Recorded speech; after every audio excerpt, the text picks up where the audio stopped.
5ই আগস্টের পরেও জামাত একটা সুযোগ পেয়েছিল সাধারণ মানুষের গ্রহণযোগ্যতা পাওয়ার। আমার মতো মানুষ আমরা ওপেন ছিলাম, কিন্তু তারপরে দেখা গেল যে না, ওরা রাজাকারি। ওই একবার বলে আওয়ামী লীগের দিকে, একবার বলে ইউনূসের দিকে, মানে দল পাল্টানো, সুর পাল্টানো। এই কারণে আমি সাপোর্ট করি না। যাই হোক, এখন সেই সেক্স কলের ব্যাপারে আমি তারপরেও থামে না। একটা স্ক্রিনে আমি ওই লোকটাকে জিজ্ঞেস করলাম যে আপনি আমার নাম্বার কোথায় পেয়েছেন। ওনারা অনেকে লিখেছেন ইলিয়াস হোসেন আপনার নাম্বার দিয়েছে, ইলিয়াস হোসেন আপনার নাম্বার দিয়েছে। তো আমি একটা স্ক্রিনশট ওনাকে দিলাম যে এটা আপনার উপরে যায়। তখন উনি বললো যে না, আপনার দলের লোকজন করাচ্ছে, ওদেরকে খুঁজে বের করেন, ওদের ব্যবস্থা নেন, এটা ঢাকা থেকে করাচ্ছে। এটুক পর্যন্ত কথা। কিন্তু আমার বক্তব্য, ইলিয়াস হোসেনে তারপরেও ইলিয়াস ভাই পোস্ট দিয়েই যাচ্ছেন। আবার বললেন কি দল থেকে নাকি কি লোকে সরে যাচ্ছে, আমরা নাকি মাত্র 2.5 জন। হ্যাঁ, আমরা 2.5 জন কেন বাবা, আমরা 2 জন, 1 জনই থাকবে। কিন্তু ওই 1 জনও তো আপনি ফেস করতে পারবেন না। আর আপনি যে লিখেছেন আমি অনুনয় বিনয় করেছি, স্ক্রিনশট দিবেন, দেন। কারণ আমি কি লিখেছি তো আমার কাছেও আছে। মানুষের মানে আমার ভদ্রতাটাকে উনি একটা কি হিসেবে নিয়েছেন, সুযোগ, একটা দুর্বলতা হিসেবে নিয়েছেন। কিন্তু আপনাকে বলি ইলিয়াস ভাই, আপনি মিথ্যাচার করেছেন, আপনি মানুষের সামনে আপনার গ্রহণযোগ্যতা হারিয়েছেন, আপনার তথ্যের গ্রহণযোগ্যতা হারিয়েছেন। আপনি যা বলেন সেগুলো এখন আমরা বিশ্বাস করব না।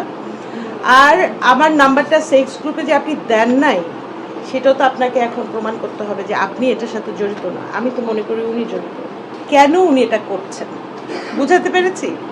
আমজনতার দল ওনার এবং পিনাকি ভট্টাচার্যের এবং একটু জামাতের লোকজনের কথা অনুযায়ী বাংলাদেশে রাজনৈতিক মুভগুলো নেবেন, রাজনৈতিক স্ট্যান্ডগুলো করবেন, এটা ওনাদের প্রত্যাশা। সেই প্রত্যাশাটা পূরণ হচ্ছে না বিধায় উনি একটার পর এক এক করে আমার পোস্টগুলো ডিলিট করেছেন। এবার আসেন পোস্ট ডিলিটের সময় ওনার ফোনটাও চালু হয়েছে, তার 15 মিনিট বা 10 মিনিটের ভিতর থেকে নোংরা ফোন আসা শুরু করে, মানে র্যান্ডম ফোন আসছে। কিসের ফোন এগুলো হচ্ছে বলে দিব? এটা বলেন। আচ্ছা, বা এগুলো বলতে তো রুচিতে লাগে। মানে হয় কি, আপনি যদি লেভেল প্লেয়িংয়ে একটা কমিউনিকেশন করার একটা লেভেল থাকে, যখন লেভেলটা একেবারে ওই নর্দমার হয় তখন আপনার নিচে নামতে একটু কষ্ট হয়। যাই হোক, তারপরেও বলি, নাহলে উনি থামবেন না। তখন সেক্স কল গ্রুপগুলো আছে না, ওই যে উলঙ্গ হয়ে ভিডিও কল দেয়,